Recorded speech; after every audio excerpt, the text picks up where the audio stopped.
Oh, what up, ladies and gentlemen? Episode 35 XP Share coming at you live, live, live. Sunday, Sunday, Sunday. What's up, guys? What the What? fuck was that? Yo, What was we're a that? monster truck Sunday, rally now, Sunday, bro. Sunday. We're transitioning. Uh, This is the official transition to motorsports. All right. No. The was like- big it was like podcast radio equals the commercials. little podcast. I don't understand what you don't get. Bro wants me motorsports, still won't give me my weekly wrestling segment. Fuck you, dude. What do you mean? We've talked about making it happen. All right. You need to help me help you. All right. Nah, deadass, I'm gonna make that work. Honestly, I'm kind of thinking I'm just gonna post wrestling reviews on the website at this point for the major shows. Fuck it, CJ, dude. I'm surprised you don't just like make a weekly YouTube like quick rundown for wrestling stuff. I feel like I'm saving that for the Patreon. What do you mean? fair. Like, cause that way I can do reactions and shit. Cause you can't put that on YouTube. For Patreon, yeah. Like, here's the thing: is I want to do this stuff. It's also like the next couple of months are me making time to be able to do it. Cause I'm more than happy to. But I also realize writing a review for 2-hour shows for 3 shows every week is gonna. It'll be easier in the new year when WWE goes to Netflix in the UK for all the shows. It'll be so Oh, much yeah. easier for me to do. So I think 2025 is when I might start doing like the weekly wrestling reviews for Raw, SmackDown, and NXT, and I'll get Kat to help me on that and shit. And we'll make it all good. There you go. Coming soon, TM. That'd be cool. But until then, wrestling podcast. It's Yeah, the I hype. would love to Another join po- that too. It's the Another hype podcast before the where hype. CJ can just let me know what happened week to week. while Yep, me being completely yep. clueless. Yep. So, alright, Quang, this week, everything went to hell and the world's on fire. That's about as much as you need to know. So Yeah. does that mean I don't have to go outside tomorrow? Yeah, you go back to your Street Fighter. You go on. Take this tree, and you go do your thing. I do quarter circles and I hit a button. And things happen. Gaming news has happened. What's up? Let's see. Last two champions were for MultiVerse weekly champions. We had Jungle on the 4th and Fat Pack taking actually recently this week. That was actually Jack. all right. All That was right. a good set. What was your favorite set from this Friday? Dude, I'm salty. I'm so salty. I couldn't take that game. I rewatched it over and over again, and the misinput. You couldn't even wait until I put it on YouTube. You had to go to fucking Chris's YouTube and Yeah, because I needed to know what I fucked up. Okay, I didn't save the replay. I don't know if there's a replay feature in MultiVersus, but normally I would in something serious just to see like where I messed up. And it was all like, man, it was literally just a couple of input errors. Also an interaction that I didn't know LeBron had. Apparently, like when you fly in with the knife, his like slam animation takes precedent, like prioritizes over my knife hit. Because that was gonna lead to a kill. Like I thought I had that first game. But Yeah, hey man, you had me and CJ like, wait, guys. Yeah, Quake's doing the damn thing right now. Oh my no, gosh. I had to I had to clutch my 10 years of platform fighting experience. I know I don't play this game a lot, but I felt like as somebody who does analysis on the tournaments, I should at least show up once, you know? Kind of like show that I kind of know what I'm talking about. I was gonna say, you've just every time you've gone, actually, Zephyr, like, I feel so much more validated right now. Just like, all this info you've got, you can get past the first one, fuck you. Yeah. So does that mean CJ's next? CJ's next. No, because I'm humble and I know I'll get my ass kicked. I don't need a live stream for that. It happens for free. Honestly, like it was a great tournament. I just, wish Fat Pack had maybe for that one game, maybe considered letting us have a match longer than 90 seconds. But that's fine. That's fine. We Yeah. didn't. We got our content for the week, and so Fat Pack decided we were done. That was crazy. I will say the one thing I typed before the tournament started is I just needed CJ to tell me he loved me and I'd win. Well, see, It didn't happen. It didn't no, happen. well, no, I would have said it if you'd won the first round. You gotta earn that shit with me, boy. I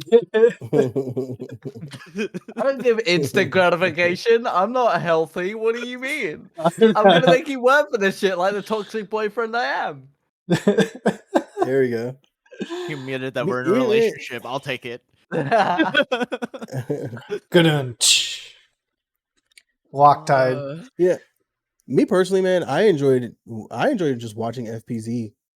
Pulling out Agent Smith and doing what he did. On that character was it's very impressive to watch. I mean, I know he did get some buffs, which is rightfully so. He needed them, but it was just awesome. Just watching him climb through the winners bracket. 100%. I enjoyed it. Especially for a name that like is not a common one around here. Just to see them come out and be like, no, you know what? This week's my week.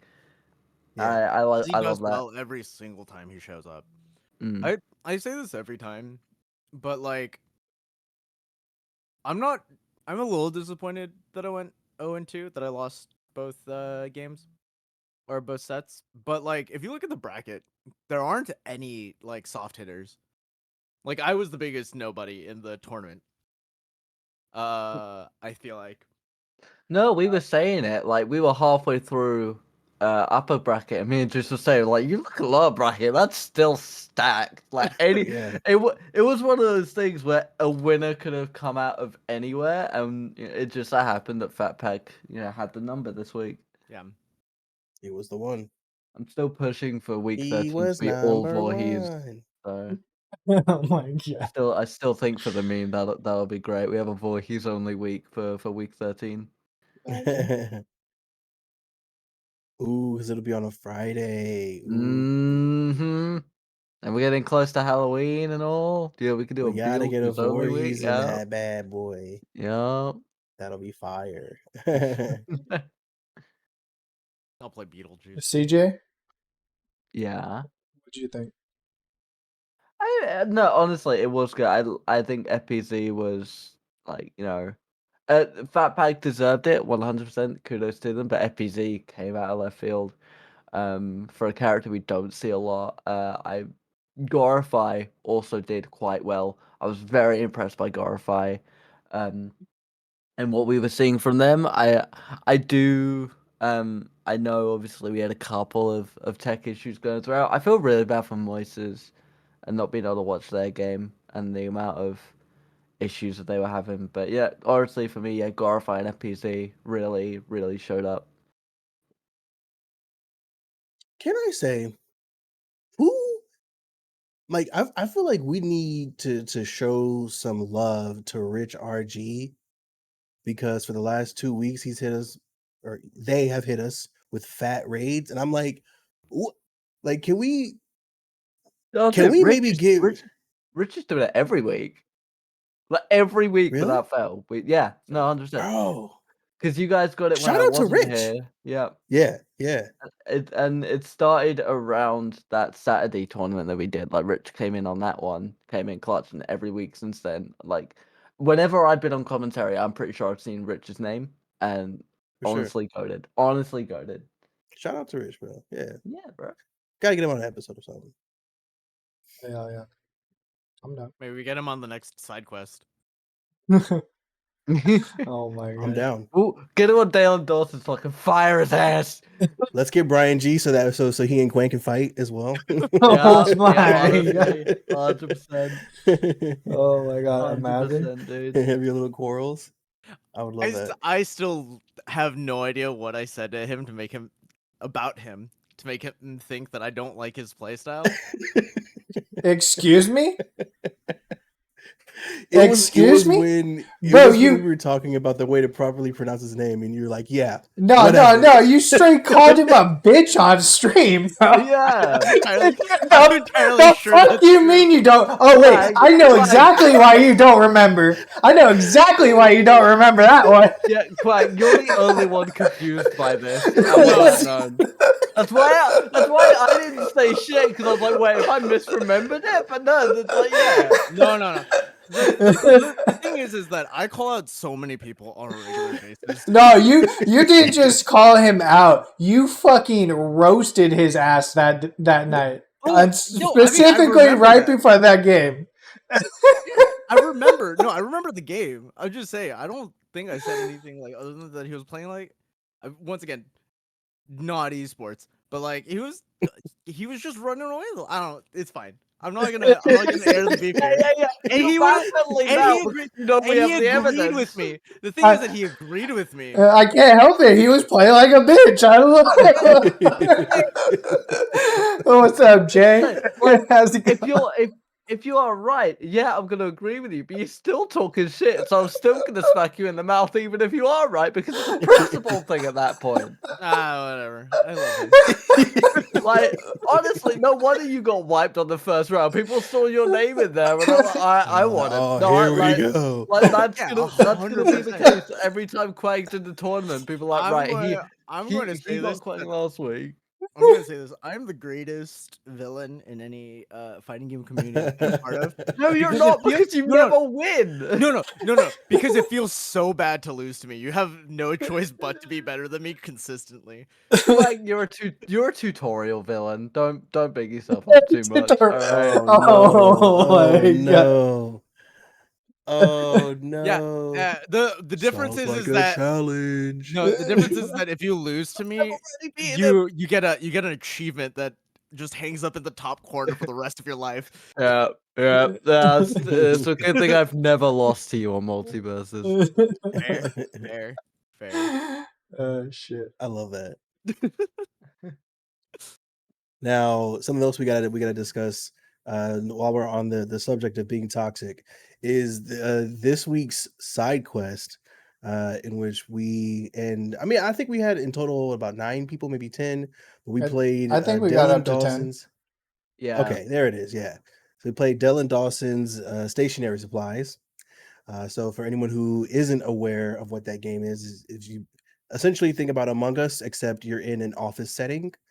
And so you have one manager at the top who needs to, amongst employees and slackers, needs to figure out who the slackers are. And of course, the way you figure that out is through various tasks that slackers and specialists do during that time period. So I believe that VOD is still live on the channel, is it not? It's Nothing's I live on the could've sworn Twitch. Nope, nothing's live on the okay. Twitch. Never mind. Y'all gotta be there. You have to go to the YouTube. Yeah, you got to be there. You got to get to YouTube to see it. I'll make it priority. But man, it was we had so much fun. I was telling J-Dog yesterday that he missed out on like one of the best moments when I fired somebody. So I was like intentionally setting up someone who I knew was a slacker, but I like made them an assistant. So they thought that everything was good, and I brought him in as an assistant, brought him to the front of the class, and was like, "Yeah, fucking fired." It was just a great moment. I really enjoyed it. I feel like we got to make that regular around here because that was so good. Something that I feel like we should also mention revolving around that. Happy birthday, Juice. I think we haven't Oh, had thank you. XP share since your birthday passed last week. No. Yeah, it was on Wednesday. Yep, past one. Went on Wednesday. I'm 34, guys. I'm old. I know some people older than me are gonna cringe. Nobody when they hear me believes say it. that. Yeah, they're gonna cringe. Yeah, for sure. It's We're gonna get really drunk after this. So I'll show you just how old I am. Oh, jeez. Oh, here we go. Did they cry? That either means means you're out early or you're gonna last forever. There's like no in between Yeah. when you say that.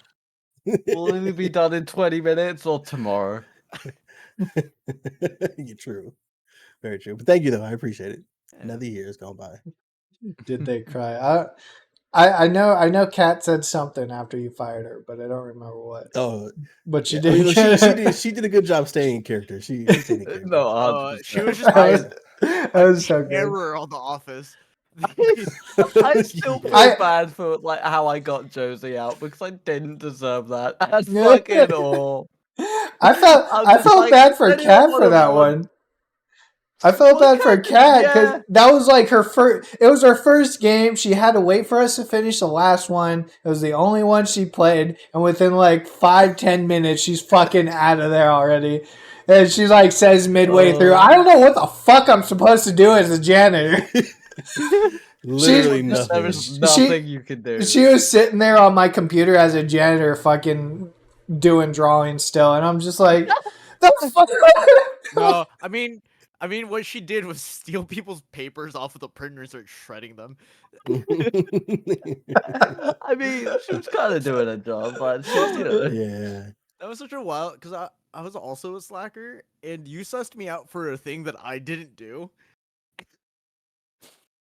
because I wasn't able I to do did? any. Yeah, because I wasn't able to do any major slacker tasks. Oh yeah, you were gone hella fast because somebody thought you were carrying Jello or some shit. No, no, they thought I set Mm, off the server, but I think it was it Josie? Who's the Probably. slacker? yeah. Yeah. Josie set it off and walked the other direction, and somebody followed me into the server room. And he's like, "I just watched you." I was like, "That literally wasn't me." Yeah, because that was before we knew there was a delay to it, so we were all just, oh, person in there is evil. I just got out. Person is Evo.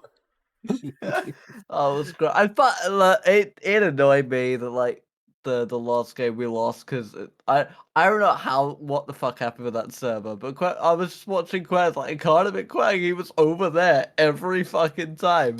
His desk was opposite my fucking office, so when I'm sat there on the camera, I've got my other eye just watching him like a cross-eyed son of a bitch.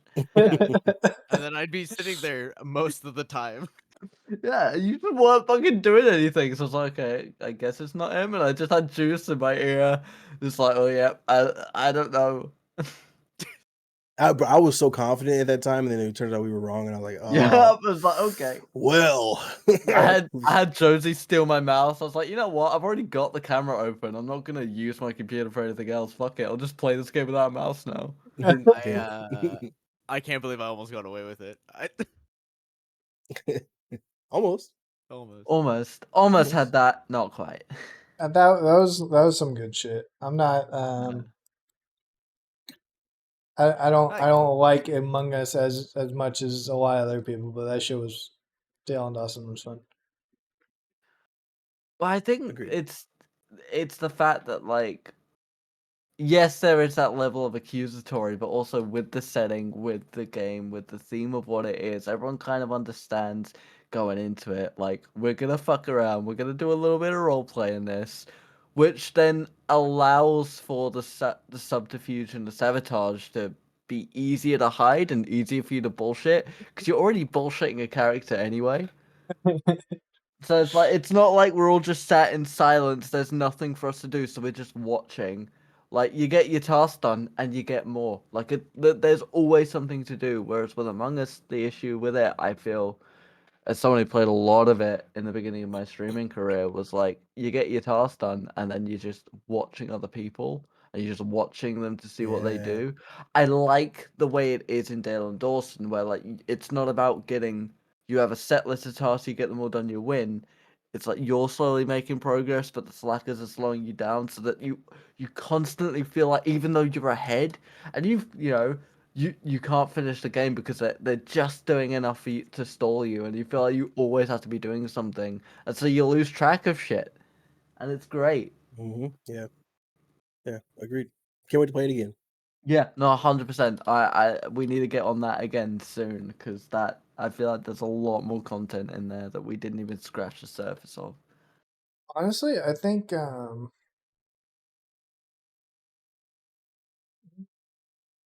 maybe actually no, maybe bad idea, maybe good idea, maybe shit idea. I don't know. Maybe idea we discuss off of the podcast. Yeah, Yeah, I don't, we'll send that one to middle management. bro. I'm just saying we do need to get some kind of game night going again, for sure. Just something on the books at least that people know about, so we're not just like scrambling. Hey, you free? Hey, you free? What are you doing? Hey. Yep. No, 100%. I mean, I know what Juice has been doing. According to Steam, 100.8 hours of Deadlock. Jesus Wait, Christ. wait, did you officially pass me on that? No way. I'm at That's 302 played hours recently. right now. Yeah, that's recently. Sorry. That's recently. Yeah. Yeah, 100.8 hours recently, God. which is a number I've never seen on a Steam game. Like on the Steam, because it's played recently is like in the last week, right? That's what it usually says. Yeah. No, Yeah. bro. That's Bro, not no, I've even got. that's not even fair. I'm not even able to play. I'm at 201, bro. Get the fuck out of here. Yeah, listen, they had their Nico score, which is basically their MMR that they had that I looked up, and it placed me in, or at least it had me in platinum. But then I guess they changed how they do their numbers. So they basically everyone's kind of starting from fresh again. So Okay. so now I'm back in gold and I'm climbing up. But man, I am having a blast. And they're adding ranked mode on Tuesday. It's like if you guys just don't ever want me to stop playing, I mean, you could have just said that. This is it's a problem. It's a problem. Game's fun. Okay, okay. Recently is over the last 2 weeks. Oh, That's 2 weeks. not Okay. that's not as bad. Yeah, 50 It's hours still a week. that's That's still bad. that's Yeah. a 2 day. That's a little over 2 days worth of That's a worth of second job. gameplay per week. Yeah, That's per like a week. Yeah. that's another 9 to 5. That's another 9 to 5 with the overtime. That's Yeah, Uh, Jesus fucking Christ.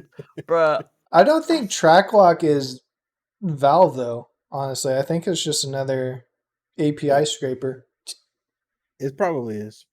I mean, I'm which sure there's some is background MMR tracking in the game. well, there was. So there used to be like two other ones. I forgot what the other one name was that we looked at, but all of them basically got shut down. Like the Valve basically shut down their API for a while around like September They 2nd did, yeah. because they're like, we don't want these stats to like manipulate, player data basically. And I guess everything got reactivated at some point. So track lock's back. I wonder if the other one's back too. But kind of interesting. No. I Major definitely, major gameplay changes. Holy fuck. dude. So many, Your and your dick has to be in the Guardian's face now to get an objective. oh Like, yeah. How do you feel about that? I'm honestly torn on it. It's again, I think it's so from an overall perspective, MMR wise, going into like solo queue, duo queue, whatever the fuck, I think it's good because you're not necessarily going to have a lane that loses a guardian in less than fucking 5 minutes. Yep. Unless you're like uber terrible for some reason, then you shouldn't even be in the MMR category anyways. But also, like I was saying, one of the big things I kind of appreciated about it was, Clank CJ, you kind of played it a little. There's like, before each guardian, there's a little like stairs ramp up to it. So Conceptually, yeah. So previously, when the range was to that point, you can literally hold crouch and like backslide down the ramp in order to have unlimited ammo shooting towards the guardian. And that was basically like a skill move. You just fucking slide down the ramp and fucking dump into the guardian. Now you literally have to be within like what is 12 meters, 10 meters on the other side of the ramp. So I think that kind of like skill gap thing taken away does kind of suck, but I do see why it was needed.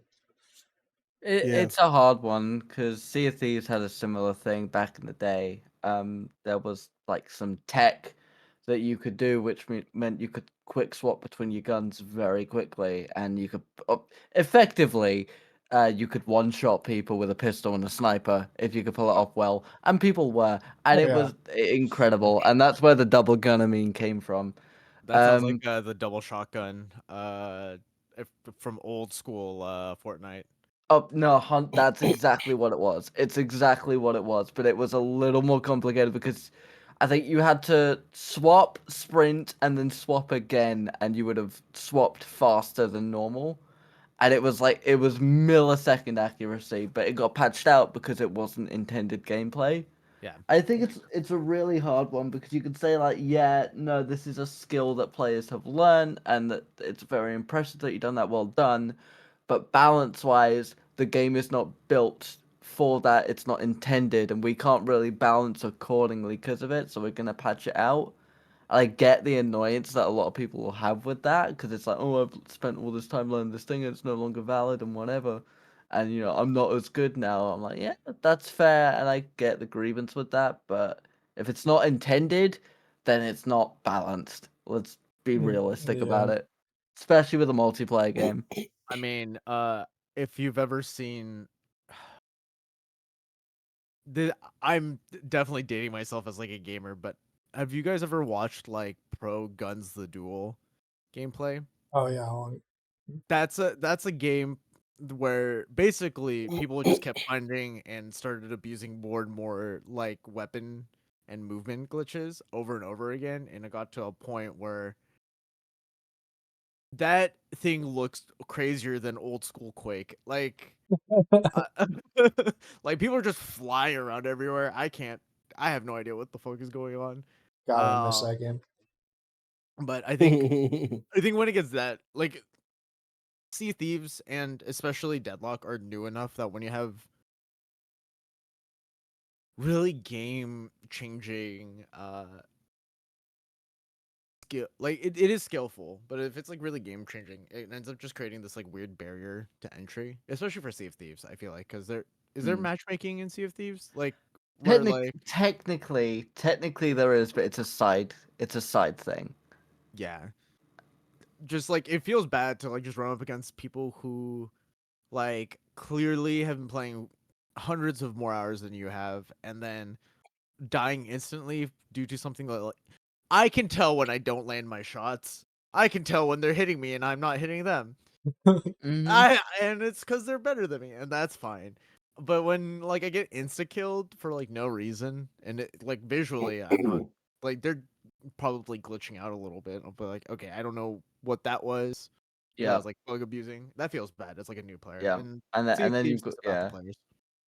No, absolutely. I think it's a real yeah, it is a really hard one because I can see, with the ledge thing and Deadlock, at high level ranks, high level play, then everyone's doing that, and that's fine, and that's great, and then it's an even playing field because everyone's put the time into it. But it is that more sort of entry level casual play that we need to balance for with a lot of these games. I think a lot of people forget about that is we're not balancing it for the high level people who are going to find all the strategies and find all the loopholes. We're balancing it for casuals because they are the people that are suffering with this shit. And I've done it. I've been that guy that's like, why the fuck are you changing this? Oh, I've lost. It's like we're we're not balancing for you. We're not balancing for the high level people because you'll figure out another way to do it. You'll find another way to choose the game. You'll spend the next 50 hours over the next week finding another way to choose the game. That's fine. Juice can do that. It's whatever. He get Valve pays him to bolster the servers, and that's okay. But for the rest of us, we can't. We don't have the time for this shit. Also, Deadlock is still in beta, right? Yeah, It's not. it's basically early access at this point. Yeah. It's Oh God. but but this is the time where they need to establish what they want Deadlock to be, like from a player standpoint. Yeah. Uh, a lot of League of Legends is really suffering from the fact that they didn't know what they wanted, and there are a lot of mechanics that are really silly and really difficult to do on certain characters that they have to keep in because if they change it, the people who put in thousands of hours into that character, and it's so automatic. If they remove it, it removes a lot of skill expression from a character that was designed to be hard anyways. Yeah. It removes like the whole reason why a whole part of the player base plays that character. And they recognize that, and they're struggling. They have been open about how much they've been struggling with trying to figure out how to change the character. Because even if They're like, yeah, I mean, it's about time she gets rework, but if we rework her, the thing still has to stay in. Like, we literally can't take it away. Mm, So I mean, yeah. Deadlock's in a good position right now to kind of establish what they want. One of my things is, and it's kind of inherently toxic in itself, and it's kind of the way Apex went, if you really think about it, and probably why Apex is the way it is. Take that how you will.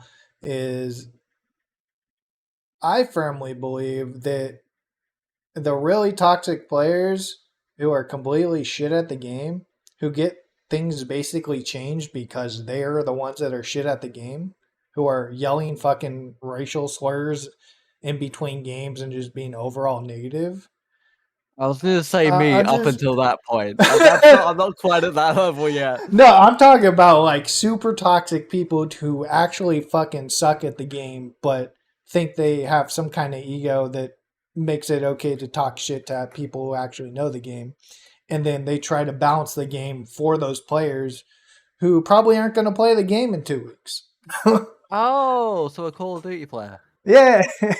Yeah. No, I think you're right. God, it's so easy to shit on COD. I'm sorry. Sorry. It's like, yeah, man. There's I don't mind them making these changes for the casual players, and like regarding that change with the Guardian as well. It is what it is. Now it just means now you got to be closer to the Guardian, you know, and if you're going to be that player and be aggressive on it.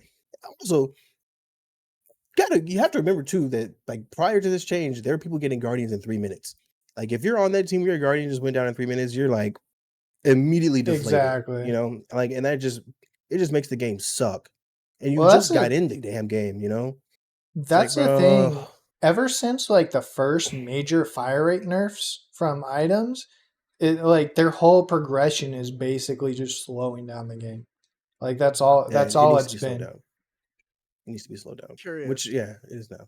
Which For I'm guys. going to say right now. I swear to God, every fucking new experimental item I try to use with Warden, it gets fucking patched the next fucking week, dude.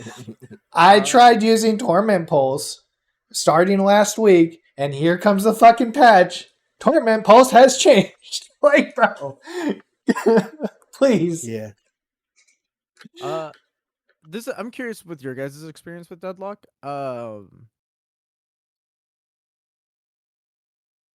One of the things, turn off is like the wrong word because I'll probably when it like everyone's playing it again, like when like it official releases and like all the modes are working and everything feels a little bit more stable.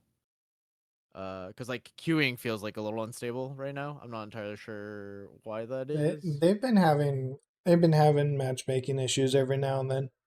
They actually Yeah. just fixed a major bug last week again on it. But the item system is really like daunting to get into.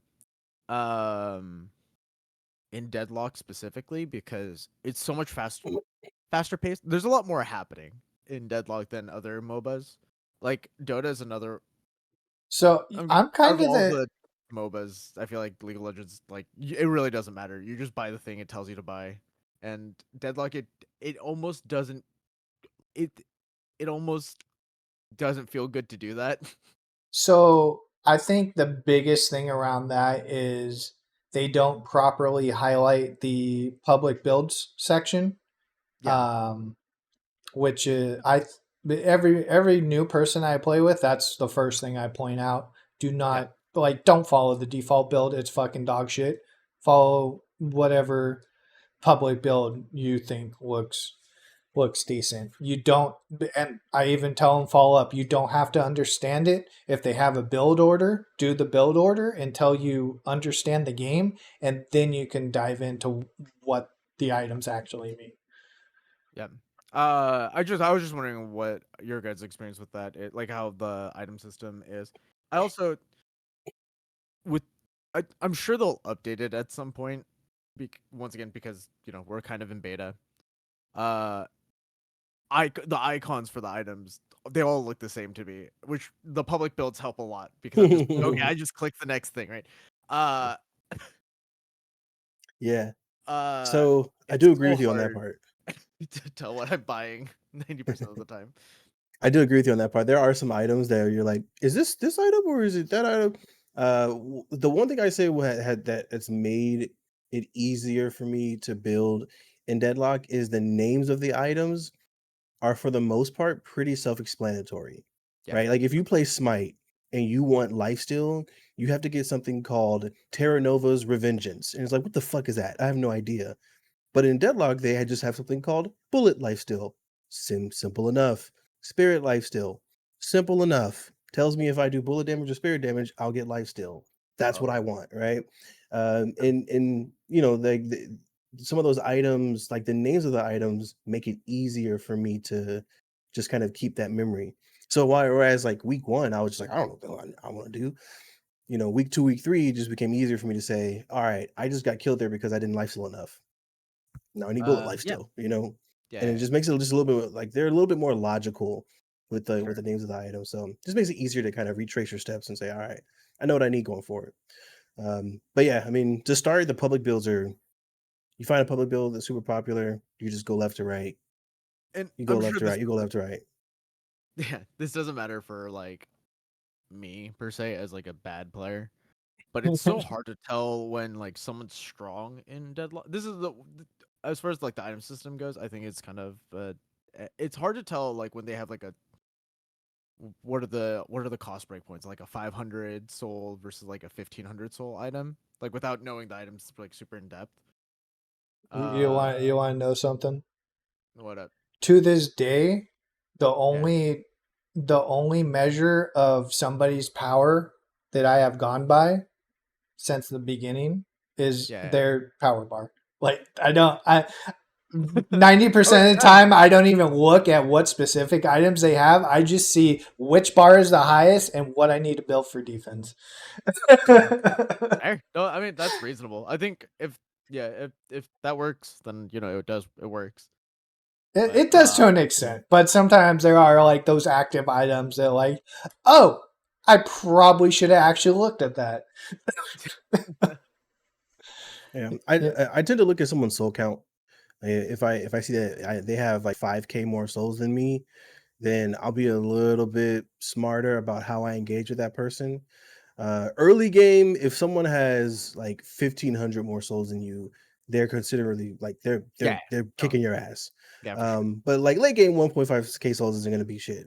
Yeah. Mid game, if someone's got 5K more souls, I'm like, all right, help me gank this person. I'm not trying to get into a one-on-one. I Unless might be able to outplay it, but like yeah, I'd have to be really smart about it, you know. So yeah, I usually go off soul count, but if someone like absolutely destroys me, I'm for sure hovering over the bill. Like, what do they just use? There's also that incoming damage section at the top right that will say you died to bullet damage, spirit damage, and if they have escalating yeah. exposure, it'll say you took this much damage because they have escalating exposure. So it'll kind of give me an idea of how I can build to counter it, from there. I'm going in every single time. I like I'm launching myself in. Leroy. Jenkins. Yeah, no, 100%. Like, but like, no, okay. I was just curious, on how you guys felt about it. Especially because I know the two of you have played MOBAs in the past. Like Yeah, Smite. The what really grinds my gears is the fact that other players don't pay attention to who has a higher soul count, because you like at the end yeah, of some of my games, you're looking at your at the KD, and I don't know, some dude named McDonald's fry catcher is 0 and 16, and you're wondering how. Well, you just literally kept face checking the strongest player in the lobby over and over again, wondering why you keep dying. Like, bro, stay in base, do some farming. So yeah, if anything, that I'd say that's what really makes me have to stop and figure out like what the heck's going on. Like, why are we getting demolished right now? I literally Yeah. started saying it last week. I was like, guys, we're playing too much Overwatch, not enough Deadlock. Let's get it together Yeah. here. Yeah, that has been. I think I've heard him say multiple times. Too much Overwatch, not enough Deadlock. Yeah. it's just a fact. Like, is it? Every other game, you'll see somebody with fucking 0 kills and just an insurmountable amount of deaths, and it's just like, are you actually questioning why you got shit on, or you just not understand the game? Because that's okay. If it's their first time, cool. Like, tell us that, so we don't fucking just shit on you all game, saying you suck. Yep. That's one thing. Like, I think it's one thing. It's one thing to be toxic, but if somebody actually like says straight up like, "Yo, it's my first game," blah blah blah. I'm testing a new character, whatever. Just say something. Like, we're not gonna shit on you that hard because then we're not gonna expect what we're expecting.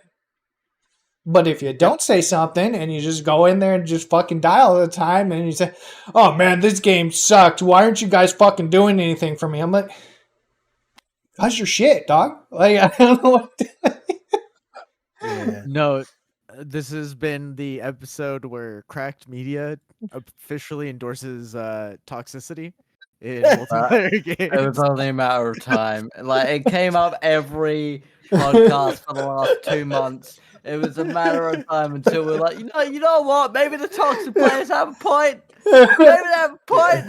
Maybe they have a point. that's Yeah, I mean, it's that fine line, bro. It's like if you're having a tough time, if you don't know the game as much as you probably should, like just fucking say it. Like, it's not like they're gonna kick you out of the lobby, you know? Yeah. That happened to Brandon today.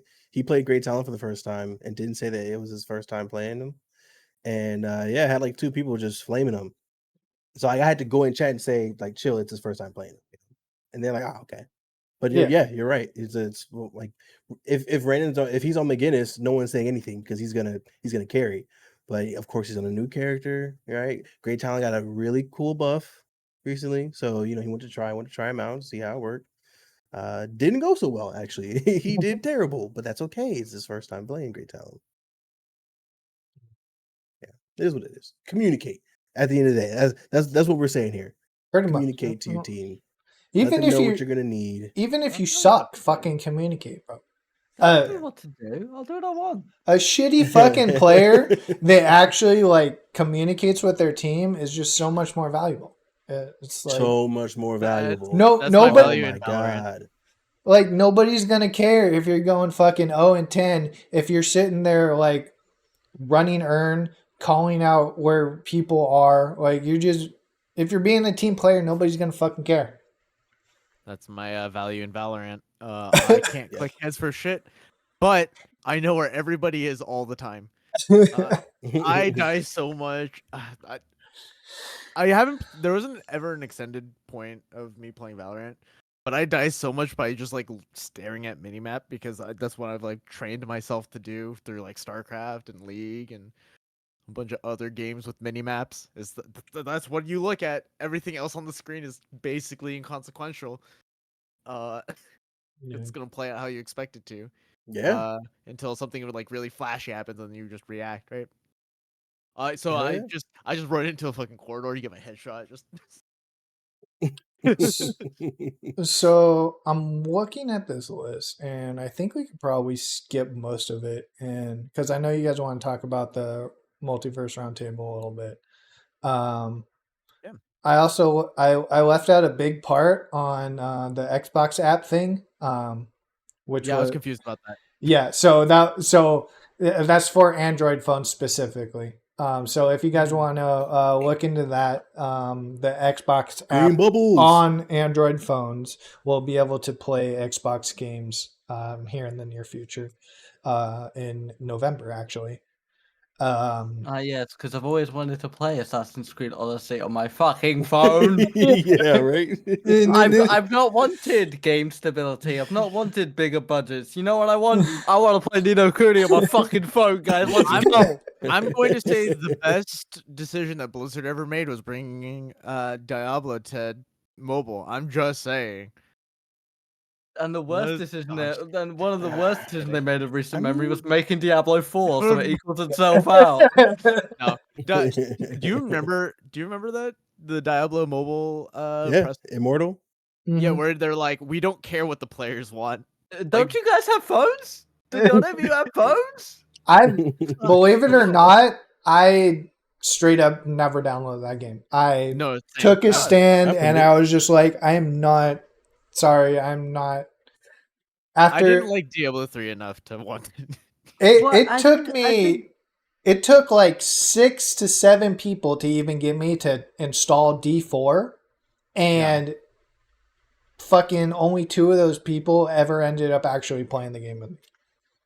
And Well, none I of them think play the it to other this day. thing, right? Let's be honest. Let's be real. You know, touch controls are not good controls. They're just not, all right? And this is someone who had fucking GTA San Andreas on my phone when I was in sixth form, all right? They're not touch controls.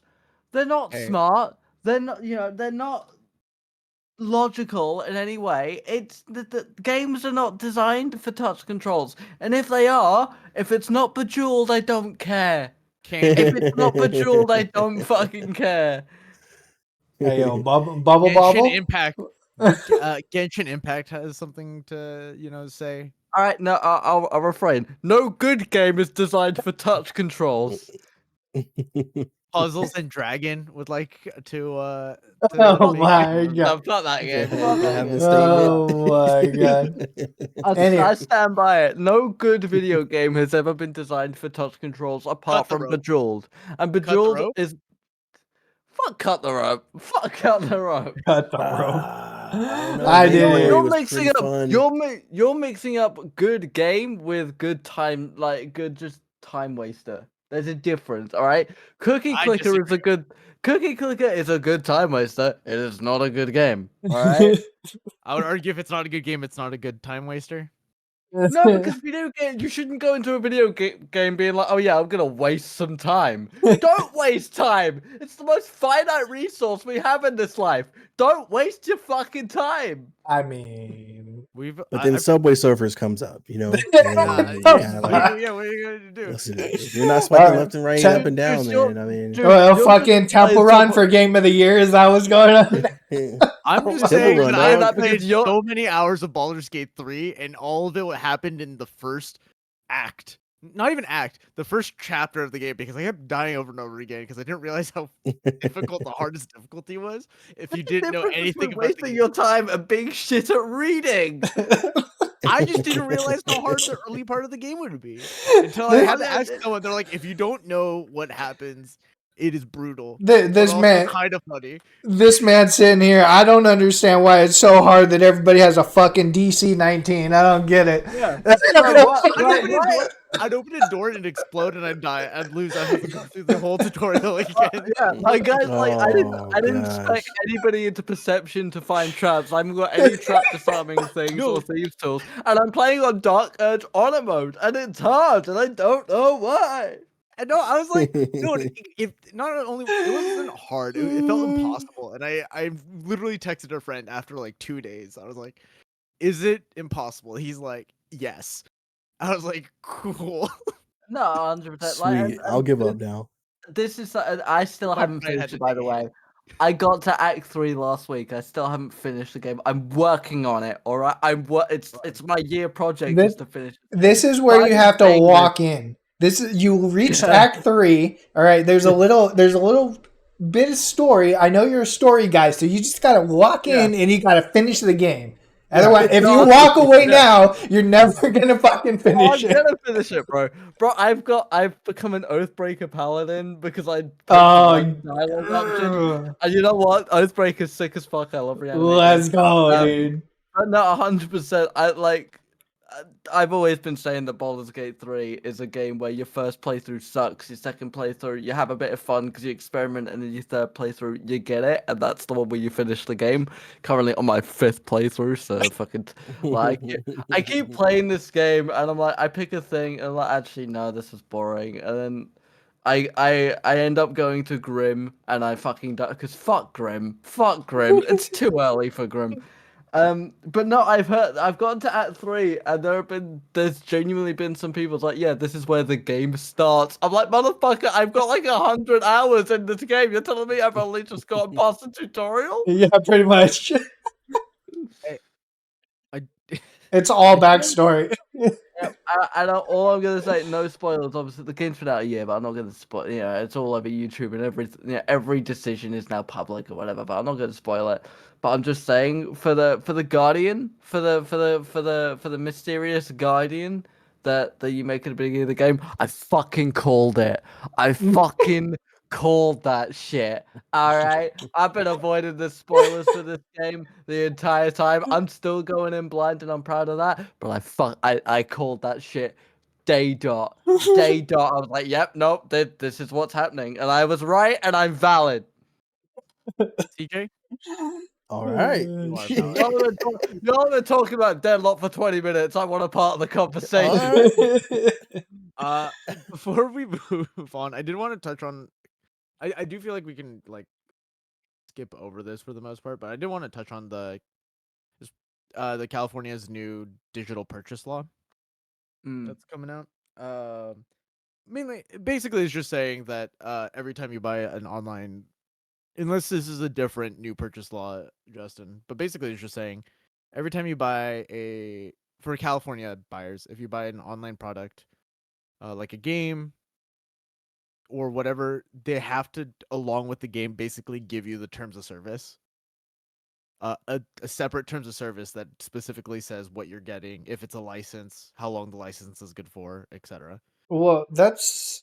I think from what I understand, it's building off of that license law that was already there. They're just kind of amending it so it has to be more of a visual in your face that you're not actually buying a game, you're buying a license. Yeah. Yeah. I just thought it was kind of funny. The only reason why I wanted to mention it is that it kind of feels like that South Park episode, like everything is kind of flipped. You know, the Human Centipede one with Yes. Apple, where like it used to be like, oh, I can't believe you read the terms of service. I just clicked through it. Now it's like you have to read every little sentence. You don't know what like Yeah. Adobe's thing where they can use any of your creations on Adobe software for whatever they want, basically. Which they Now, reverted, by the way, after yeah, Backlash. because people actually read the terms of service. Now it's like, now if you click I- it, you agree to be kidnapped and sewn to somebody's ass. Like This it's is genuinely like you don't know because and this is the scary part about T's and C's is no one fucking reads them. Let's be real. Like 5% of the population actually reads the terms of service, and I was one of the people that did. And over the last couple of years, I've just fucking broken down, and I'm like, but you don't know what you're signing up for, and this is just like, making it clear. And this again, I said this a few weeks ago, and I feel like again I've been validated. It's like you buy an online game, you don't own the Yeah. fucking game. You're not actually buying a thing. This is why I miss like the days of buying your fucking discs because you owned the thing. And it wasn't this all online stuff where we could shut down the servers and that thing you spent $70-$80 on, and you got the premium edition with the fucking cool Dishonored Corvo mask or whatever. Yeah, you can't play it anymore. Like, you just buying a game is just now an investment that we can take away from you at any point. And it like I get that that's where the market is and that's fine and there's nothing we can do about it, but I'm allowed to be annoyed. yeah. Oh yeah, absolutely. Ultimately, the post-apocalyptic world is going to be dealt in DS cartridges. Uh, Hell yeah. Basically. Hell Mhm. yeah. I don't know, it's I like hate that shit too. so that's the thought right there is like how do we get out of that? Is like well, I don't think you do. That's we're just already we're too deep. I was gonna say this is like when people were saying, "How do we get people out of using paper and go back to stone tablets?" It's like it doesn't work. Like I think this is the thing for where we're at in society currently is we have thousands of years of history to tell us when an adaptation like this happens, you either get with the times or we leave you behind. You know, It's like we see articles of the older generation complaining about the new kids with their parchment and their quills. Why don't they use stone? Like, it's a genuine fucking historical article of people, old generation, complaining about kids using quills and parchment and not sticking to stone tablets like they learned. This is just what humanity does. We adapt, and then we adapt too far, and if you don't adapt with us, too bad. Get stuck I using your Walkmans and cassette tapes, because the rest of us are gonna download all that shit and never own it. I will say this was a discussion happening way. I think Overwatch might have been the. It wasn't. It was StarCraft 2. StarCraft 2 was kind of the first of it, where one of the first where you had to be connected to internet to play the game at all, even the single player mode. Mhm. Yep, always And online DRM. yeah, and that was the start of it. And I think most people back then were like, okay, we're eventually gonna get to this place where like even having the disc doesn't matter. Because once the servers die or whatever, I hope we got our money's worth out of the game. Basically, is what we kind of accepted at that point. Yeah, And this just feels like a more extreme version of that. So the moment that like it dawned on me was when Steep came out a few years ago, because that was like when I was actually starting to understand the industry.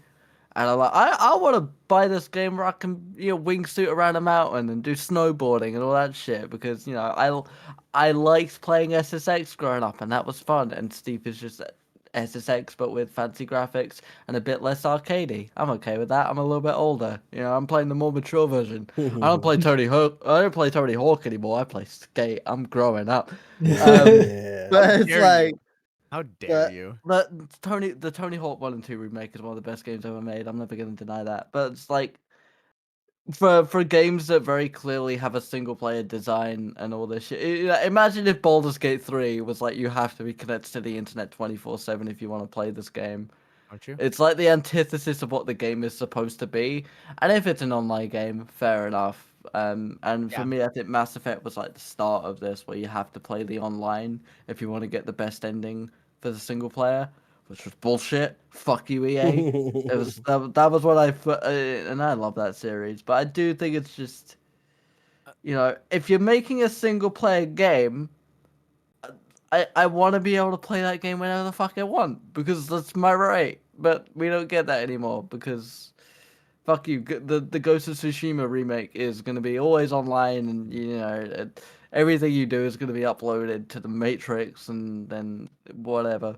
I think that's one of the biggest caveats too. Is like if we're only buying licenses to games, what makes fucking um publishers think that they have the right to increase the fucking prices? It's like you have the right to take the game away whenever the fuck you want. Why the fuck would I pay more for something I don't technically own? Because you're going to anyway. Because everyone's going to anyway. Because you see the next Call of Duty come out and you buy it. Like Yep. this is just how capitalism works. It's just one of those things where we're in a position where we can no longer bargain. And this is the other thing. This is where I get worried, right? Because we're sort of coming out of the generation where YouTube was used to review a lot of games. I mean, Nerdcube is a perfect example of like, if Nerdcube said this game is good, I bought the game. And a lot of YouTubers, if they said it was good, you bought the game.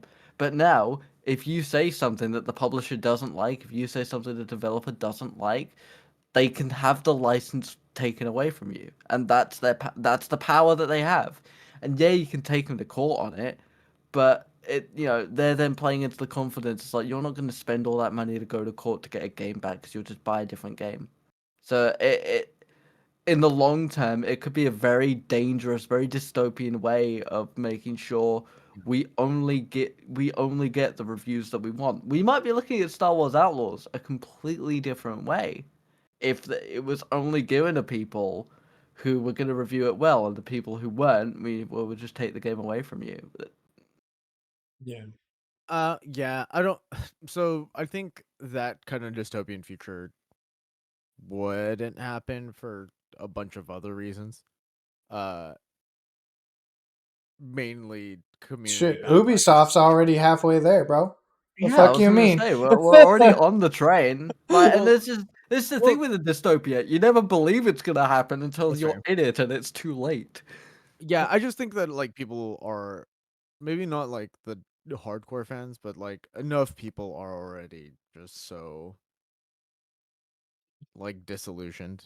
It's like the And Ubisoft if that if CEO is one meltdown that away from fucking making it a reality. like Honestly. Smash Ultimate almost didn't come out because Nintendo started boycotting Nintendo game or not what is it? DMCAing Nintendo Oh footage on YouTube. yeah. And literally hundreds of thousands of pre-orders got canceled for that game. Oh The issue you wow. have with it is the number of people. I'm gonna use the gaming space as an example, Sure. but the number of people in the gaming space goes up exponentially every year. Yeah, I Like, know. so eventually, and I think we are now at the point in the 2020s where, yes, absolutely. If you're on Twitter, if you're on Reddit, and again, I feel like we say this every week, but if you're in the position that we're in, where we know the shit and we understand the gaming news and we're in that space and we're going into the boycotts or whatever, that's fine. But again, we're talking about the casual people who are just going to buy it because it's got Mario on the cover. They're just going to buy it because it says Call of Duty. They're just going to buy it because they said it's Overwatch 4. Because how the fuck have we gotten to Overwatch 4 at this point? They've managed to do it. And they're Well, gonna. no. Well, that's my point. Is that even if the gaming space increases exponentially, it's way more expensive to get a new person to play your games than it is to keep the old ones. And if the old ones are leaving because, oh shit, I was hoping that they wouldn't do it, they're going to lose a percentage of or they weren't going to do this licensing bullshit. Or they're not going to abuse their power, blah, blah, blah. A percentage. When you lose a percentage, basically it costs double to get it back. Yeah, but Um, we can afford to do that. I mean, EA, oh, for an example, if EA make a game and there's backlash, it's okay. They'll just release another Sims 4 DLC and make that money back in a week. sure. No, sure, but then I'm just saying that it is a dying resource. I'm pretty sure EA has been down Pack Media for a Gamer while. Union? I TM? mean, no, but yeah, absolutely. EA has been down recently. But the thing with EA is they've already made their money, so they can afford to go down. No, I meant like stocks wise. I'm pretty sure. They're up today, but Yeah. in the long Yeah. run, There's always ups and downs in that Yeah, market. but then again, though all they need to this is the thing, game developers don't even need to release a game anymore to up their stocks. They just need to release a fucking cinematic trailer, because I guarantee you, if EA were to announce Mass Effect 4 tomorrow, their stocks would go up massively. They don't need to release, 100%. and eventually it's going to go down again, but then they'll just release the next trailer. Like, the gaming industry has us by the balls and we're fine with it, and it's been Yeah. that way for Yeah. years, and we need to just Yep. acknowledge that. Yep. And I know I that agree. it's being like really cynical about it, but we've all been scarred by this industry, and we're still, we're still playing games, we're still doing it, and we're gonna keep going back to it. It's one of those things where we've invested so much of our lives at this point. We're investing 15, 20, 25, 30 years into this industry. It's like, well, I'm not gonna leave now, because where the fuck do I go? You know? Yeah, Yeah. I mean, I don't disagree with you. I'm just saying I don't think it's sustainable to like continue abusing the player base. I Yep. f- yeah, There, no, there, there, it's a there'd have hard to be one. something radical. I mean, some game company or whatever would have to come by and do some seriously radical stuff to really shake up the industry and make the players realize that, wait a minute, we do have the power. We I mean, that's what have the indie games. power, you know? The more that we get like better indie games and more, like indie games with a It's lot probably a of good start. transparent, like we have. I mean, I think Hollow Knight is like really really good example of that. Very transparent of everything that's going on with like DLCs. Rivals 2 has been like really big about that in the platform fighters, especially with like all the community, not the community, all the upper management people are community heads. Like Mm. Pirate Software, Rivals of the whole Aether Studios is literally just basically their lives are basically public as far as the game goes. Yep. And they've been within the community since day one. Literally half of the cast of Rivals of Aether 1 are community created characters that they Yeah. did contest for and added to the game. And actually, one of the new characters I think is happening on release, or it might be the first DLC. It was the last winner of the community design challenge, which I think CJ would really like because it is a lucha libre style wrestler character that Nice. whole special moves revolve summoning a chair that they use. See, I like how Okay, you just do, oh, it's a wrestler, CJ be into it. I mean, you're right, but I'm offended. like one of their special moves is you do a spinning pile driver. You grab somebody in the air and you do a spinning pile driver. Bruh, But if you combo it into another, you can't do those anymore. They're illegal. yeah. But if you do it in a second, no. The first time, like if you're off stage, you'll bring like a ring up. But the second time you do it, instead of a ring, a table appears and it just launches them. See, you sold me a table. Like Yeah. this has been the thing I have been saying, right? Because I'm genuinely doing research trying to get into the wrestling industry here in the UK because I can't be a wrestler. Yes, I know the joke is there. I can't, but like I'd love to be a booker or a manager character or a referee or something like that. My one thing is like if I do ever get into it, my goal is to do a table spot. If you could throw me through a fucking table, my life is complete. That's all I want. And very, very quickly, speaking of wrestling, because between this podcast and the last podcast, speaking about like pile drivers and shit, the Vince McMahon documentary has come out in this last month, and that's been really interesting to watch. But I've learned something about Stone Cold Steve Austin that makes me a little uncomfortable. This just it, guys. Steve Austin doesn't believe in CTE, which is basically like concussion research and shit like that. Oh. So Yeah. take it with a grain of salt because we don't know who else was in that room. But yeah, I've been considering making an article on the Vince McMahon documentary as a whole, but also there's some stuff in there that I don't want to talk about on the website because it gets bad. And if you Be know the Vince McMahon situation, they show the texts, and it's gross. Yep. To be fair to Yikes. Stone Cold Steve Austin, it's really hard to like take anybody's opinion seriously when they also probably have CTE. Like he probably has just Well, it's we're getting into this so much conversation brain now trauma. because Yeah. CT is a big thing. Well, here's the thing. Steve Austin's argument was if you're getting concussions regularly, you're not doing it right.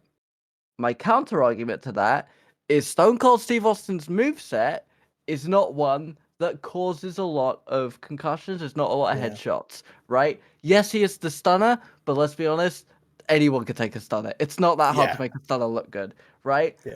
And I know it's very, very taboo to talk about them, and I have very strong opinions about them, but this is the example that comes up. I'm going to talk about Chris Benoit. Now, if you know, you know, but Chris Benoit, his finisher was literally a diving headbutt. Yeah. You cannot compare them. You can't compare a stunner to a diving headbutt. Bryan Danielson, another great example. His finisher in the early days was a diving headbutt. And you got each moveset is going to be different, and the risk of concussion is going to be different because some movesets are going to focus on different parts of the body. And if you focus in the neck and the head, you're more likely to concuss not only yourself, but your wrestling partners and all that shit. And Yeah. I get that he's a legend in the industry, and I'm taking it with a grain of salt because obviously I'm not there in the room and I can't have a full discussion with him. But just that comment of like, I'm not a CTE guy, end quote, it makes me look a little differently about how you were back in the day. I mean that's fair. Fair enough. It's a weird enough. one. It's a weird one. I mean, he screwed up his neck pretty bad fighting. Was it Owen Hart? Owen Hart did a pile driver, Uh, and yeah, I mean, to his credit, he finished the match, but also Mhm. you're a fucking idiot. You finished the match. I mean, But yeah, that's true for a lot of Oh yeah, you take not injuries, not you keep not going. wrestlers, not just wrestlers, but anybody doing like contact sports too.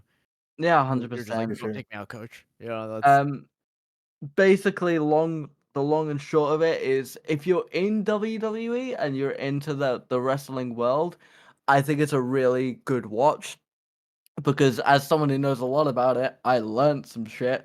And it's very interesting, and it gives a very good perspective on who I would genuinely argue to be one of the worst people to ever exist ever in Vince McMahon. I'd say he's in the top 1% of worst people to ever exist. Genuinely, the guy's a fucking maniacal bastard.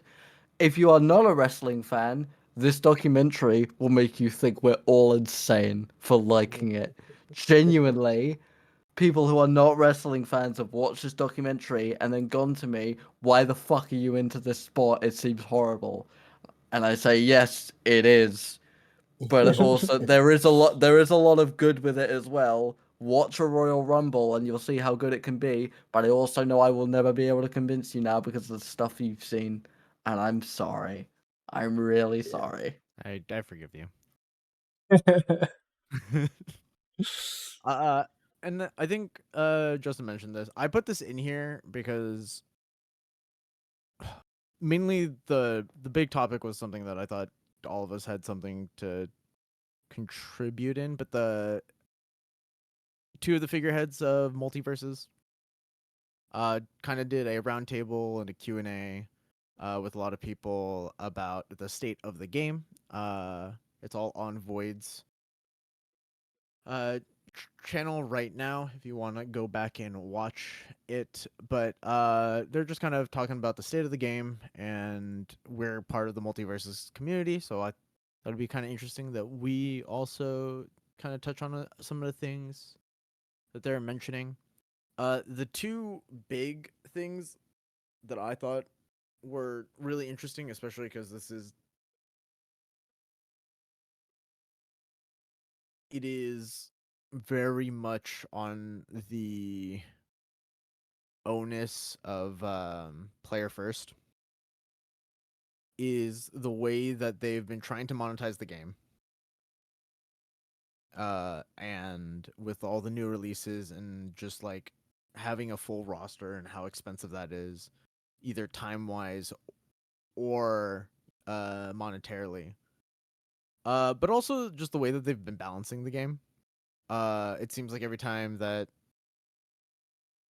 someone finds something even remotely cool, player first, its knee-jerk reaction is to take it out. And usually when that happens is because the dev, and as somebody who is part of the Smash scene and experienced Melee to Brawl, knows that sometimes it's just that's not how the devs want the game to be played, or the publisher doesn't want the game to be played, or whoever. But it's kind of like where do you go from there, kind of thing. But I don't know. I kind of wanted to hear your guys' opinions on how the roundtable discussion was, because it's mainly how we've had a kind of a pulse on the MultiVersus community, and it's been struggling a lot of complaints, especially if you're on the Twitter.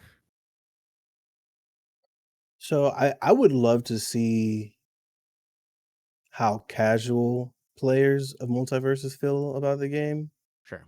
because as someone who, like we're in these spaces, gamers are not very good about saying the game is great, there are some flaws, but that's expected when you are creating things with software, right? I mean, nothing is perfect, but that doesn't matter to the majority of gamers. I mean, with Call of Duty, I always say like the core Call of Duty community, all they do is complain, but the casuals who play Call of Duty don't give a shit. Like they are having the time of their life. There's all this content that you find on social media, people playing Warzone or whatever it is. Like the game's still fucking flowing just fine, right? But you're gonna have that the core group who are gonna always have their problems. The one thing that I wanted to hear, which we heard earlier, was their bit about esports and how Play First Games, really dropped the ball in that area, and that part I agree with. Yeah.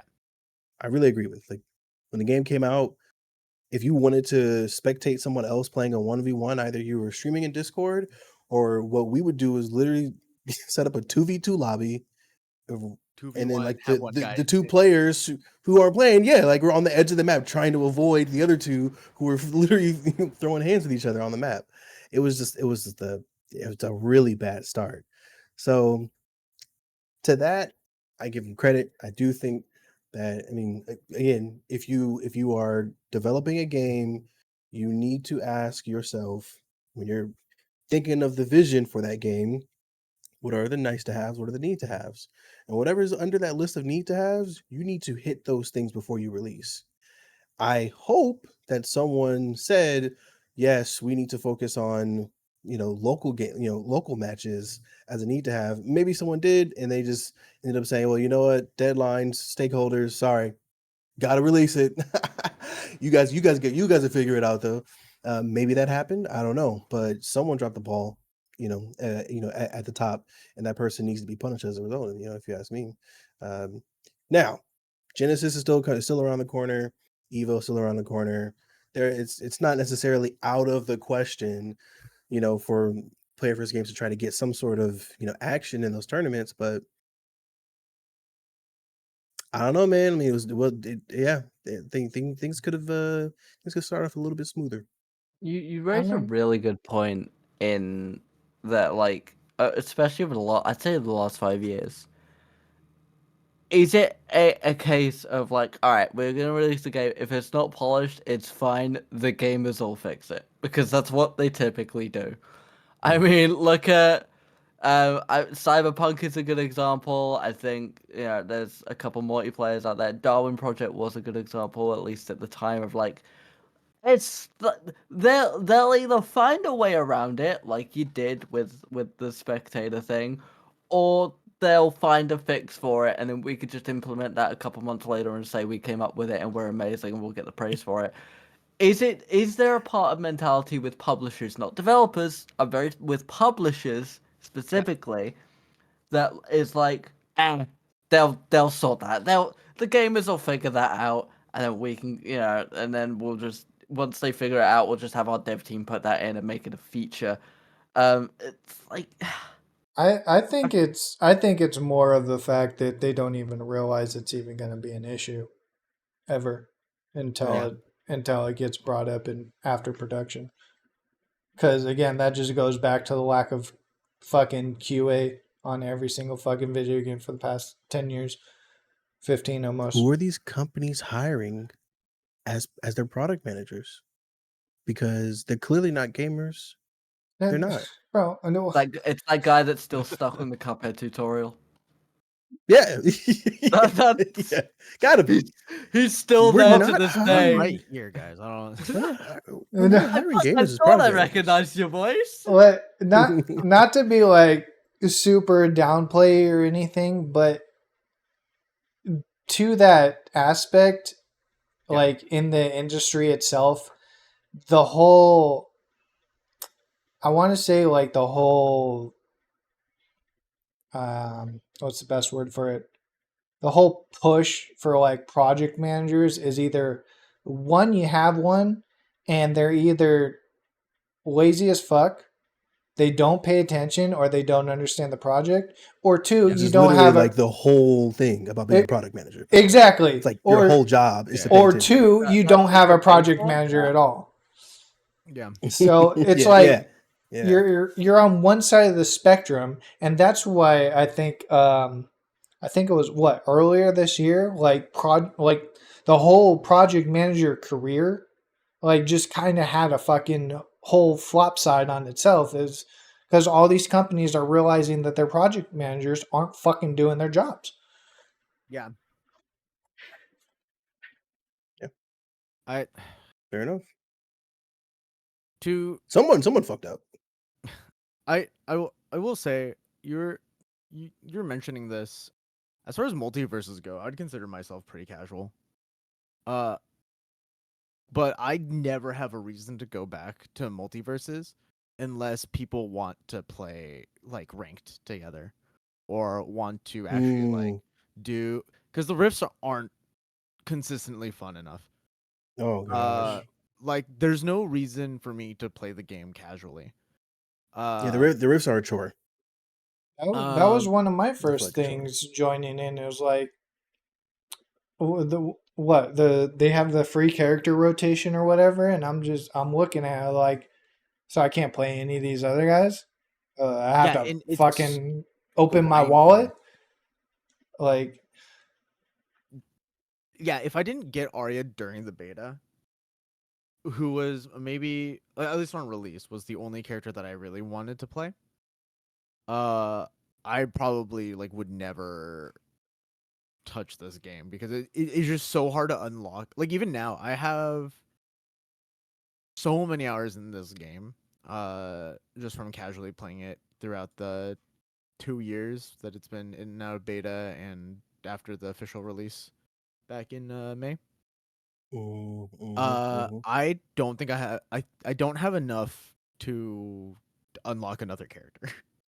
what I was think it? I Void was was saying that he just because he has thousands of hours in the game. That's the only reason why he's able to like even think about unlocking characters, and even then, it's like one or two. Well, yeah, and back on that aspect, especially in esports, and they even mentioned it in the video too. It's like, Yeah. if you don't have all the characters unlocked, how the fuck you gonna make it a LAN thing? Like, Yeah. you can't just come in with a setup with all the fucking characters, set it all up, and have a good fucking time like you can with Smash Bros, Street Fighter, all that other shit. So it's like, that alone makes it bad.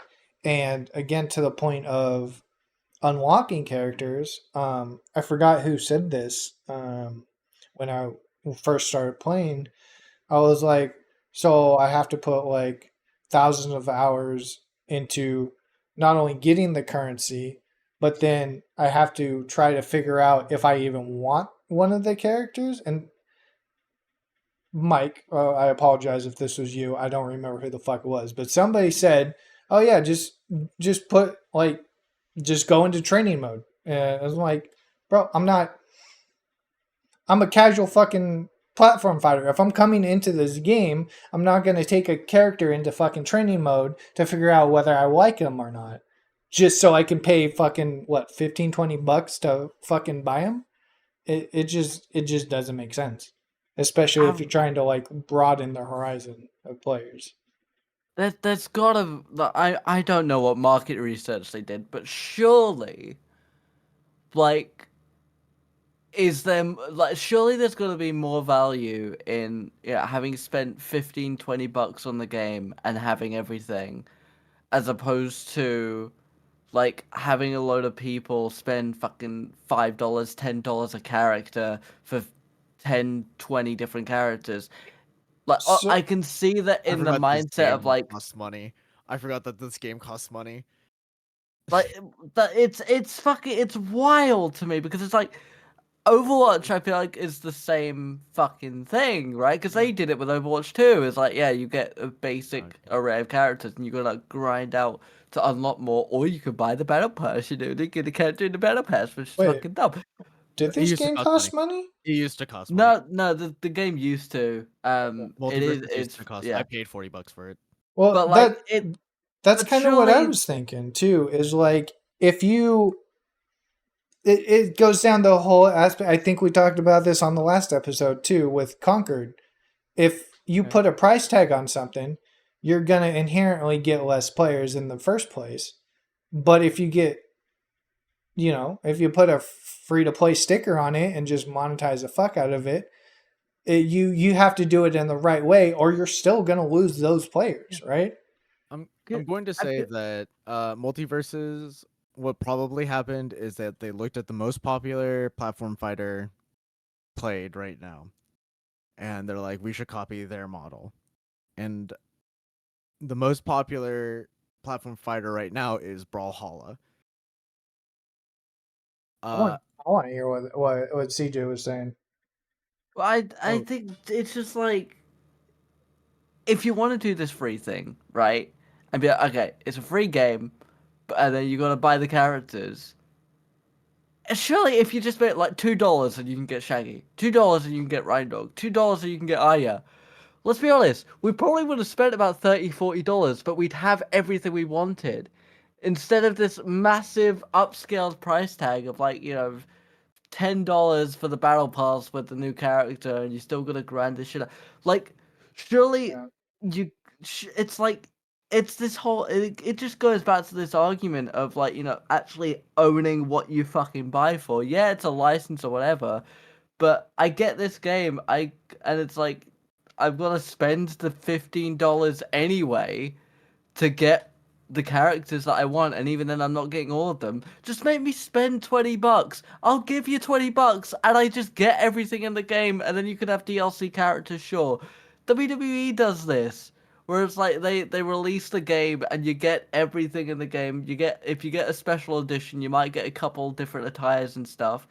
And then they do 4 or 5 DLC packs throughout the year. Admittedly, one of them this year's been really shit. We don't talk about it. Fuck you, Pat McAfee. But yeah, it's you can buy the characters you want if you want to buy the DLC pack, or you get the season pass. So you just get everything. But it's like I bought the WWE game, and I got everyone. It'd be like, okay, you get WWE for free, you get 20 wrestlers, and then for $5 you can get AJ Styles, and for $5 you can get Santos Escobar. I just feel like it's a bullshit model, but it must be making the money because they keep fucking doing it. I was gonna say they're doing the Brawlhalla thing, which Brawlhalla is free, but to unlock anybody, it's like it's either a grind fest or money. But the difference is that Brawlhalla has a $40 thing that you can just pay for, and it gets you everything now and future. Every character now and future. In perpetuity. In perpetuity. Yeah. It just happens. So See, people that feels still. like So that's probably one of the main reasons people still play Brawl. Yeah, there's a Yeah. reason why I think right now it has like 12,000 players concurrent. See, well, that's not bad. that feels like a decent model because it's basically you get the free thing and it's a demo, and if you like it, then you can spend the money that you would have spent on full price, and you just get everything. Yeah. It's That's a really smart model, actually. but like I just don't like understand why. It's also not like the character, like the only way to get the characters quote unquote cheap is to buy the battle pass, but even that's just like a grind fest. Yeah. Right?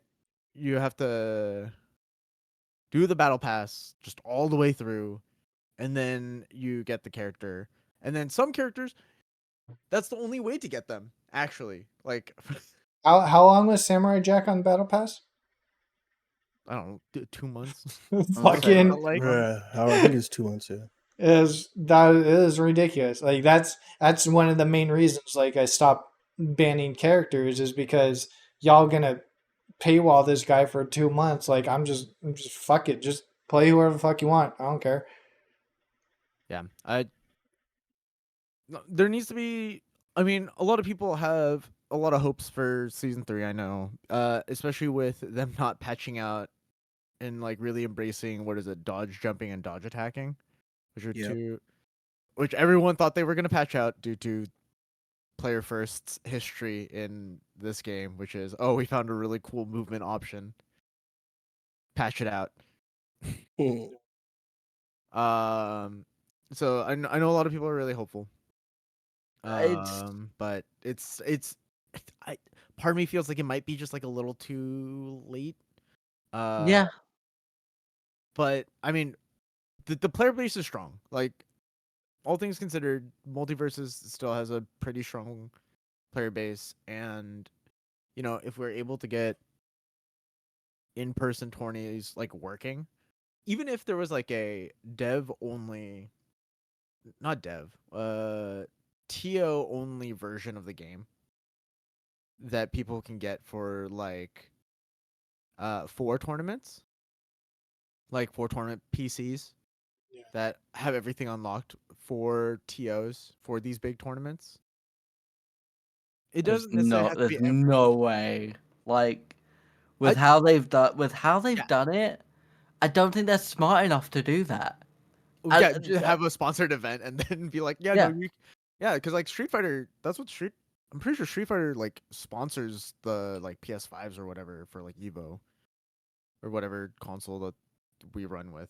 I don't know what the standard is right now. I don't know which console runs the game the best, but The issue you have with games like this is you either make them for an esport or you don't. And like this is the one thing I'll give the Overwatch Battle Pass because I think it's fucking dumb that you hide characters behind a battle pass, especially when Overwatch was a game where it's like, yeah, you buy the game, you get everything.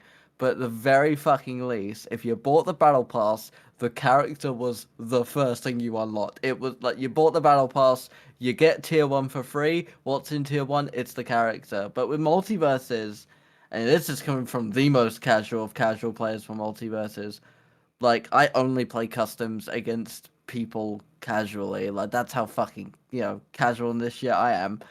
But it's like I buy the battle pass and I'm basically paying for the opportunity to get the new character. It's not even guaranteed that I'll fucking get them.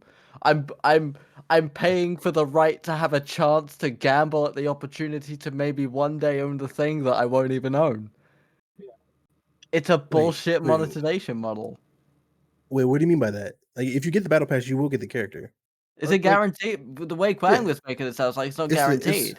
If you get the battle pass, it's it's the first tier of the battle pass to get the character. So you literally it's like Overwatch, where like when you get the battle pass, the character's unlocked with that battle pass. That is not how Quang made it sound like. What I was complaining about was that like a lot of like most characters you can't even grind out is because they're locked. Or for a while, I don't think it's true anymore. But for a while, like there were certain characters you couldn't grind out, like Samurai Jack. That's not what you said, because you said you get the battle pass and you have to grind to get the character after that, which made it sound like it's in a higher tier. No, you'll have it. Right. I meant to separate the two. It's like you either pay, but sometimes you don't have the option to grind it out. Was what I was trying to say. Yeah. Man, what they did with Agent Smith in the beginning, well, that was annoying. That having to grind out the rifts and all that shit had me like, bro, jeez. Yeah. I gotta play through like 40 rifts just to get this guy. The difference would be if the rifts were like consistently fun, because like it would be very different if like we had a fun casual mode, in the game, because like we don't have Subspace Emissary, which I understand that's like the gold tier of like fighting game story modes. Well, so do you get fighter currency for playing online? Probably. Yeah, definitely. Yeah, you do. Okay. I don't see. I think if anything, especially with the introduction of ranked mode, they should build on that and increase that instead of trying to force players to play the fucking rifts. It's like people, 90% of the people who are really into this and like want to play a fighting game are on ranked, on 1v1s, 2v2s, whatever, fighting it out. They don't want to sit in a single player rift with the mini games and stuff. It's cool, what have you. It's kind of a story, kind of not.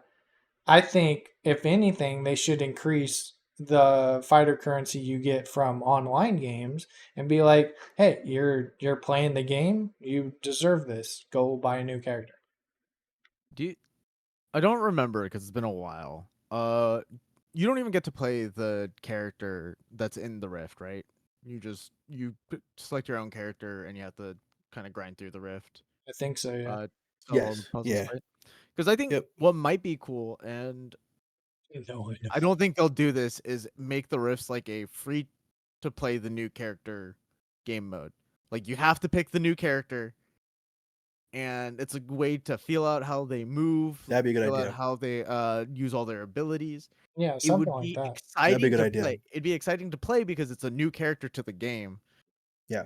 And maybe it still gives you more points than the PvP because you're trying to appeal to casuals, to new players, all that. But Well, be a good way. again, even if they did that, that'd just be like an introduction of, hey, here's a new character. Here's a way to feel them out without, you know, having to Paying. go into Without buying them. trading go. Yeah. Or yeah, without having to buy them, without having to go into training mode or something like that. This is a way you can actually play and feel out this character as much as you want. And then if you want to buy him for online purposes, go right ahead. There's the cash. Yeah. Like even that would be a better model than just saying, "Oh, hey, here's a new rift that has absolutely nothing to the character we just released, but here's another $20 price tag. Thanks." I think that's what it comes down to is the price tag that you put on it. Because I think no matter what you do, if you're doing like this $20 a character, you know, if that gets real egregiously expensive really fucking quickly. And at that point, why don't I just pay a subscription service to your game to get all the content? And at that point, why the fuck am I playing? Because Yeah. you know. Anyways, I mean, fingers crossed for the season. Really, is really Now that I think about it though, actually in some of the rifts, I'm pretty sure you do play as the character. I'm gonna let me. I just loaded MultiVersus, so I'm gonna double check the Powerpuff Girls rift. But I think there actually are some. The only thing is I don't see. I have them unlocked, so I don't know if you have to have them unlocked in order to play the rift. That's the only thing. my whole thing is that I feel like the rift should be. You should only get to play, like, even as like a multiplayer, you just be like a squad of Agent Smiths. You know, just rolling down whatever movement puzzle, just like really like the rift should be a place because they are consistently there to just promote new characters. That's what the rifts are for. It's to promote the new characters. They always come out along with a new character that they're trying to do something with. Mm. It would just Yeah. it So would just be more fun if it was just a new character, like yeah. I've just realized what we're doing. We're basically just asking developers to make games intuitive and fun, which they should be as a baseline. someone Like clip we're what we're CJ saying bargaining for with multiplayer this. first. So that they Like can Yeah. we're So do a WWE match and get him thrown into a table. It's all we want. yeah, like no, but this is what we're doing. Hey developers, can you make this game fun and intuitive and worth my money, please? Like we shouldn't be bargaining for that. I shouldn't be asking the restaurant to please not poison my food. This should just be a standard. I mean, that's agreed. why I'm Agreed. excited for Rivals 2 to come out. And I know I'm gonna put a lot of hours in, at least in the first week. Just getting my ass kicked over and over again. Especially because that, for some reason, despite the community genuinely not being like that big for Rivals of Aether, and it has a wildly deep lore that I didn't know about until relatively recently. That's like a very community driven series, and it's kind of cool to like from outside in watching it happen. Especially in the contrast of like, well, not to like put MultiVersus down, but it really feels like player first like whiffed a lot of times over and over again with a lot of decisions they made with MultiVersus, especially post launch. And it like only now feels like they're listening to the community. I And mean, that's hopefully kind they of listen how a little it bit. goes, right? Yeah. How it's been going, I should say. Yeah. Gives me real high hopes for Quidditch. It gives me real high hopes for that. I don't. Oh man. My honestly, my hope is that because there's a price tag on that, they want to make sure people get value for that, so maybe we'll get a better response for stuff like this for that game, and be like, hey, this is what we want and shit. Because I know Kat was saying that there's a roadmap. I still haven't seen the roadmap, but it's like, if this is the direction that games in general are going to be going, and you know, good games are the exception, not the standard, then it is just what the fuck are we supposed to do? Like, because that's what it feels like. Is that every now and again you get a game come around that everyone fucking praises, and says, "Oh, this is amazing. This is what we wanted." Surely that should be a common thing, that games are constantly innovating and games are constantly doing these cool things that everyone loves. But it feels like we get a couple of games a year, and everything else is just eh. It, Yeah. it it it just feels like the standard is slipping. Oh, it's been slipping for years. Yeah, but it's noticeable month to month now. At least previously you could say, oh yeah, the last couple of years there's been a quality dip. That was like, yep, we had another Yeah. one. It's been like every podcast. Like honestly, XP shares a perfect way of seeing this. Like every month we have more shit to complain about. This podcast has become less about praising shit and more complaining about shit. And it's becoming a more regular occurrence, and that hurts. You know what? You're right, CJ. We have been. Can we praise J Dog for how well he holds up on like You're tournament right. day, dealing with all that bullshit Oh, day after we week don't want to after talk week? about that. We Can don't we? want to talk about that because, like, I'm pretty sure that was a good 10-second period when me and Juice were silent because we could just hear J Dog in our ear fucking sighing and complaining. Like, Yeah, but he kept it together. It was a good stream last Friday, and it's a good stream consistently. yeah, I'm not gonna spoil the behind the scenes, but Yeah, Jesus Christ, Jesus Christ. It's always a good time. Always a good It's time. fun. It's fun. It's fun. Please don't take us off the air. We'll. Producing is like management, just pushing buttons instead of talking to people. Yeah. Oh Jesus! Oh God! Yeah, it's been it's been a time. I feel like that's how we can sum up this week. It's been a time, and we were there for it. Literally. well, Yeah. I'm trying to think of something positive to end this on, but nothing's coming to me. That's coming. Nothing's coming. Well, we're already Uh, like 45 minutes overboard, anyways. There was a lot to talk about. There was a lot to talk. A lot has happened in the last 2 weeks. And we still didn't even cover everything. Yeah, no, yeah. No, not yet. Elusive Roleplayers closed down literally today, and that was like really heartbreaking. But everything runs its course. That's the takeaway from the last 2 weeks. in Gaben know, we trust. Gaming is shit. Everything runs its course. Eventually, all the licenses will be taken away from us, and we don't actually own what we're putting our money into. Yep. Imagine that. You go to a restaurant, you buy your meal, and halfway through your meal, they just take it away from you. They just take it away.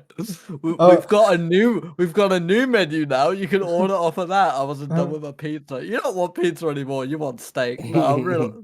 Sorry, our servers in the back are getting hungry. I need to. Yeah. we need to That's so this. wild. Like, this is the thing. If you put what the gaming industry has done into any other medium, it would be insane. Hey, Like, if you don't want you us to spit in your sandwich, it's gonna be an extra $5. yeah. Like, I think the only No, other thing you don't can say it compare because it's to- gonna happen. Yeah, no, 100%. The only other thing you compare it to is like Disney Plus and shit like that. Like, you go to a shop, you go to a restaurant, like, you go to an HMV or whatever the fuck, and you buy, you buy the product for the price. But with that, on the receipt, you don't realize there's a license to it. At any point, that shirt that J-Dog's wearing, the people that made that shirt are going to come and take it from him. At any point, they could just do that. It's insane that this is where we're at right now. Yeah.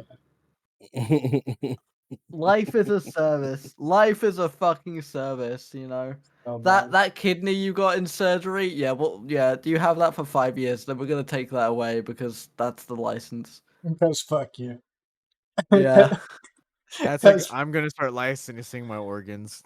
BRB. The issue is, in 10 years, that'll be a normal sentence, Quang. Right now, it's satire. It won't be. Yeah. Uh, Anyway. Capitalism. This is the moment here. This is the moment here now. This is this is the everyone, thing. this is the moment. I want it clipped. I fucking predict the dystopia's coming. I said it earlier. Quag, I know you were like, oh, it's the dystopia is on our doorstep. I love. I just need a compilation at some point of CJ's just theories.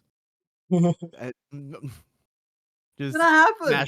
smash cut into It's like gonna happen.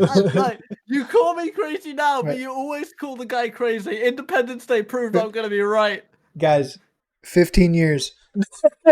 Yeah. 15 years. I am the guy from Independence Day saying that they're keeping some crazy shit in Area 51. And what do they prove halfway through the film? Will Smith found an alien. I was right.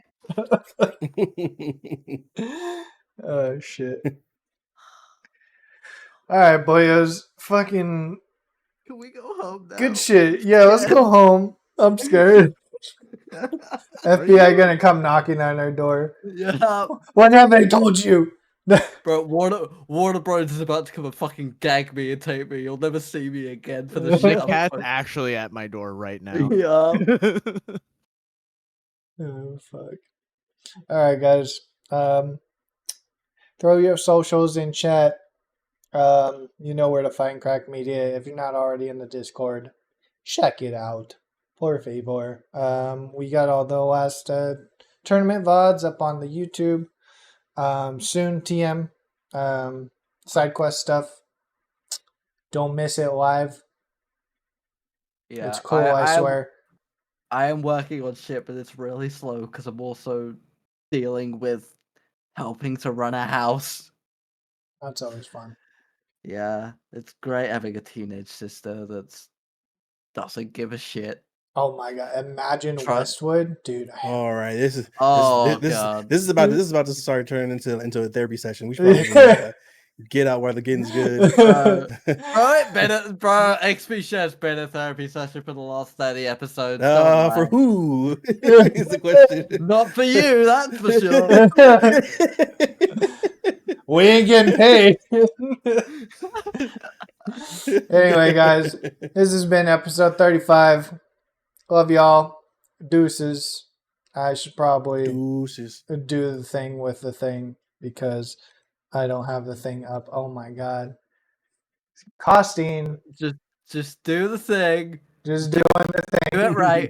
Bye, guys. Yeah, Quag, just hold that salute. There we go.